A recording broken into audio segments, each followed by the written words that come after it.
Lockdown जैसे हालात की चर्चा, सवाल ज्यादा, जवाब कम। हाल के बयानों में देश के शीर्ष स्तर से कोविड जैसे हालात बनने की आशंका जताई गई है। हालांकि अभी किसी आधिकारिक लॉकडाउन की घोषणा नहीं हुई है, लेकिन ऐसे संकेतों ने स्वाभाविक रूप से लोगों में चिंता और जिज्ञासा दोनों बढ़ा दी है। सवाल अब यह नहीं कि क्या होगा, बल्कि यह है कि ऐसी स्थिति की आशंका क्यों बन रही है और देश की तैयारी क्या है।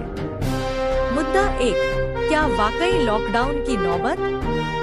अब तक कोई आधिकारिक नीति या आदेश सामने नहीं आया है, लेकिन यदि सरकार इस तरह के संकेत दे रही है, तो यह जरूरी हो जाता है कि स्पष्ट रोड मैप भी सामने आए, ताकि अफवाहों के बजाय तथ्य पर भरोसा किया जा सके। मुद्दा 2, आत्मनिर्भरता बनाम वास्तविक स्थिति। पिछले वर्षों में आत्मनिर्भर भारत और मेक इन इंडिया जैसे अभियानों पर जोर दिया गया, लेकिन विशेषज्ञों का मानना है कि वैश्विक संकट आते ही सप्लाई चेन और आयात निर्भरता फिर से चुनौती बन जाती है, खासकर ऊर्जा, इलेक्ट्रॉनिक्स और औद्योगिक इनपुट्स में। मुद्दा 3, आर्थिक असर की चिंता। अगर किसी भी प्रकार की पाबंदियां लागू होती है, तो सबसे बड़ा असर एमएसएमई, रोजगार और छोटे व्यापार पर पड़ता है।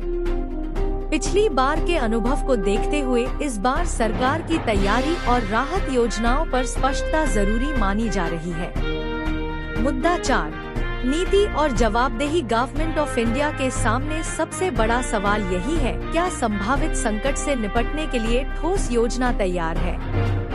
क्या स्वास्थ्य, अर्थव्यवस्था और सप्लाई चेन तीनों मोर्चों पर संतुलित रणनीति बनाई गई है? मुद्दा 5, संवाद की जरूरत। विशेषज्ञ मानते हैं कि ऐसे समय में पारदर्शी संवाद बेहद जरूरी है। जनता को सिर्फ आशंका नहीं, बल्कि तैयारी और समाधान की जानकारी भी मिलनी चाहिए, ताकि डर नहीं, भरोसा बने।